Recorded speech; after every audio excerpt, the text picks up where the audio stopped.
Hindi lang West Philippine Sea, pati Palawan gustong kunin ng China. US aircraft carrier dumating sa West Philippine Sea. China, tila natakot sa Pilipinas at Amerika habang gumagawa ng joint exercise. Nagsagawa ng 2 araw na magkasanib na maritime exercises ang Pilipinas at Estados Unidos sa West Philippine Sea, particular sa karagatan ng Palawan. Kabilang sa mga lumahok ang USS Carl Vinson, isang nuclear-powered aircraft carrier ng US Navy at mga barko ng Philippine Navy tulad ng BRP Antonio Luna at BRP Andres Bonifacio. Nagpadala rin ang Philippine Air Force ng 2 FA-50 light fighter aircraft, mga search and rescue assets, habang ang US Navy ay nag-deploy ng P-8A Poseidon aircraft. Bakit umaaligid ang China sa ating teritoryo habang nagkakaroon ng joint exercise? At totoo nga bang mga Chinese spy ang nahuli sa Palawan? Yan ang ating aalamin.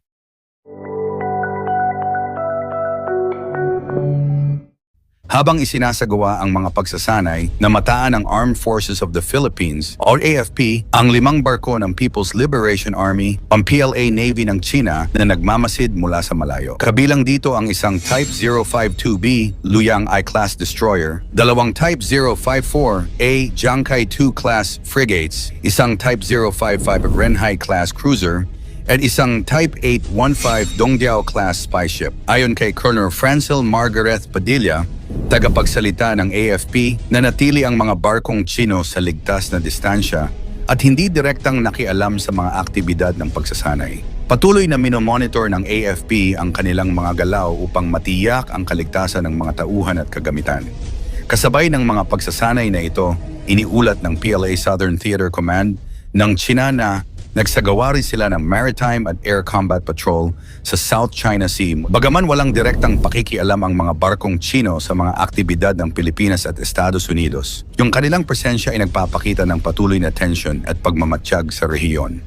Ang mga ganitong kaganapan ay nagdudulot ng mga hamon sa seguridad at nagpapakita ng kahalagahan ng patuloy na kooperasyon sa pagitan ng Pilipinas at ng mga kaalyado nito upang mapanatili ang kapayapaan at katatagan sa West Philippine Sea. Hindi lang West Philippine Sea, pati Palawan gustong kunin ng China. Inaangkin ng China ngayon ang Palawan dahil di umano dati raw nila itong pagmamay-ari na pinangalangang Zhenghe Island. Hango daw ito sa isang sikat na Chinese explorer na si Zheng He mula pa noong 1300s hanggang 1400. Espionage sa Pilipinas. Isang nakakabahalang insidente ang naganap sa Palawan nang mahuli ang isang Chinese national at 2 Pilipino dahil sa hinihinalang aktibidad na may kaugnayan sa espionage. Ang mga suspek ay inaresto matapos makita silang kinukunan ng video ang barko ng Philippine Coast Guard na nakadaong sa Puerto Princesa. Natagpuan sa kanilang sasakyan ang mga high-tech na kagamitan para sa surveillance, kabilang ang drone, cameras at iba pang intelligence devices.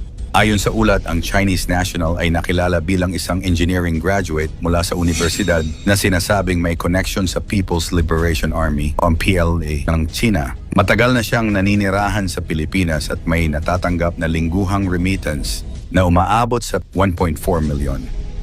Ang mga kasamahan niyang Pilipino ay umamin na inutusan silang gamitin ang mga nasabing kagamitan sa surveillance sa iba't ibang lokasyon, kabilang ang mga estratehikong pasilidad tulad ng military base at planta ng kuryente.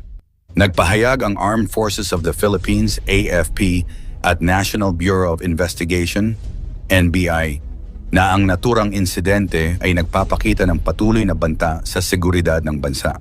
Ayon sa AFP, ito na ang ikalawang ulat ng ganitong uri ng espionage mula noong nakaraang taon. Binibigyang diin ng insidente ang pangangailangan para sa mas pinaigting na pagbabantay sa mga critical na pasilidad at estratehikong lokasyon sa bansa. Sa gitna ng mga tensyon sa West Philippine Sea, ang ganitong uri ng insidente ay nagdadagdag sa alalahanin tungkol sa impluwensya at presensya ng China sa Pilipinas. Ang gobyerno ay hinimok na palakasin ang cybersecurity at intelligence measures upang masigurong ligtas ang mga mahalagang pasilidad ng bansa mula sa panlabas na banta.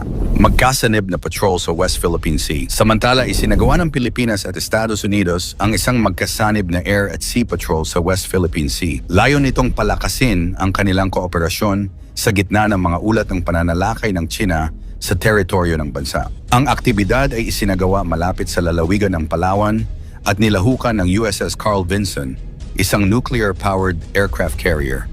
kasama ang mga barko ng Philippine Navy tulad ng BRP Antonio Luna at BRP Andres Bonifacio. Nagpadala rin ang Philippine Air Force ng FA-50 fighter jets and rescue assets habang sumama ang US Navy gamit ang Poseidon P-8 aircraft at iba pang warships. Ang ganitong mga pagsasanay ay naglalayong itaas ang interoperability ng dalawang hukbo at ihanda ang Pilipinas sa mga potensyal na banta sa seguridad. Sinabi ng AFP na ito ang unang drill ngayong taon at ikalima mula nang magsimula ang mga ganitong aktibidad noong 2023. Naging mas malapit ang ugnayan ng dalawang bansa sa ilalim ng Administrasyong Marcos na nagbigay pahintulot sa pagpapalawak ng military facilities na maaaring gamitin ng US forces. Kasabay nito, na-monitor din ng AFP ang 5 barko ng People's Liberation Army Navy na nagbabantay habang isinasagawa ang joint drills.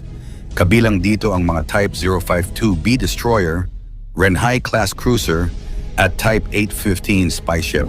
Mas malalim na epekto ng China sa West Philippine Sea. Hindi lamang pisikal na presensya ang problema ng China sa West Philippine Sea. Ang kanilang agresibong pagtatayo ng mga artificial islands ay nagre-resulta ng pagkasira ng marine ecosystem. Maraming coral reefs ang sinira ng kanilang reclamation projects na nagdulot ng matinding epekto sa biodiversity at kabuhayan ng mga mangingisdang Pilipino. Ayon sa mga eksperto, ang pagkawala ng mga coral reefs ay maaaring magdulot ng pagbagsak ng fish population sa rehiyon na mahalaga sa food security ng Pilipinas. Bukod dito, patuloy na iniulat ang intimidasyon sa mga Pilipinong mangingisda.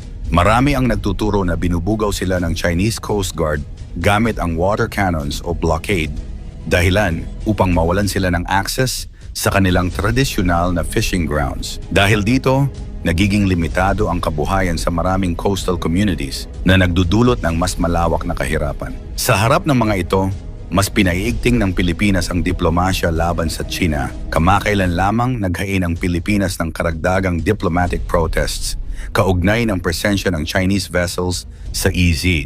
Ayon sa Department of Foreign Affairs, DFA, higit 200 protesta na ang inihain mula noong 2022. Hinikayat din ng Pilipinas ang iba pang miyembro ng ASEAN na magsanib puwersa upang tutulan ang mga mapang-abusong aksyon ng China. Bukod sa ASEAN, humihingi rin ang Pilipinas ng suporta mula sa European Union, Australia at Japan upang mapanatili ang freedom of navigation sa rehiyon. Nakipagpulong si Pangulong Marcos sa mga leader ng mga bansang ito upang tiyakin ang kanilang suporta sa international law, particular na ang 2016 arbitral ruling na pumapabor sa Pilipinas. Ang mga insidenteng ito ay nagpapakita ng patuloy na hamon sa seguridad at soberanya ng Pilipinas. Gayon din ang tensyon sa pagitan ng mga pandaigdigang kapangyarihan. Ang West Philippine Sea ay nananatiling sentro ng geopolitical na tensyon na nangangailangan ng mas matatag na aksyon mula sa pamahalaan at mas aktibong pakikilahok ng mga Pilipino. Mahalaga ang pagiging mapagmatsyag at ang mas matibay na kooperasyon sa pagitan ng mga kaalyado upang mapanatili ang kapayapaan at seguridad sa rehiyon. Nagkalat ang balitang ito sa social media platforms na sikat sa China. Sa isang post sa Jihu, ang Chinese version ng Quora, may isang online user na nagsabing may malalim na koneksyon daw ang Palawan sa China mula pa noong sinaunang panahon. At naging bahagi umano ito ng Maritime Silk Road, ang lumang rutang pangkalakalan na nag-uugnay sa East at Southeast Asia sa iba pang bahagi ng mundo. Ayon pa sa ilang Chinese netizens, madalas daw dumaan sa Palawan ang Chinese admiral na si Zheng He noong 1400s at ipinangalan pa raw ang isla sa kanya bilang pagpaparangal. Mas malala pa, may mga posts sa Douyin, Chinese TikTok, na nagsasabing dapat bawiin ng China ang lahat ng inaangking teritoryo nito. Pero mismong gobyerno ng China ay hindi kailanman nagdeklara ng opisyal na claim sa Palawan, kaya bakit biglang lumalabas ang ganitong mga kwento sa social media? Pero alam naman ng karamihan na mahigpit ang kontrol ng China sa kanilang social media platforms, kaya hindi maitatanggi na maaaring parte talaga ito ng kanilang propaganda. Agad namang nagsalita ang National Historical Commission of the Philippines, NOHCP, noong February 28. Sinabi nitong walang batayan ang China sa sinasabi nilang kasaysayan ng Palawan at isang malinaw na pagtatangkang magpakalat lamang ng fake news. Makikita sa kumakalat na litrato ang isang di umano lumang mapa ng China kung saan malinaw na makikitang parte ng kanilang mapa ang Palawan.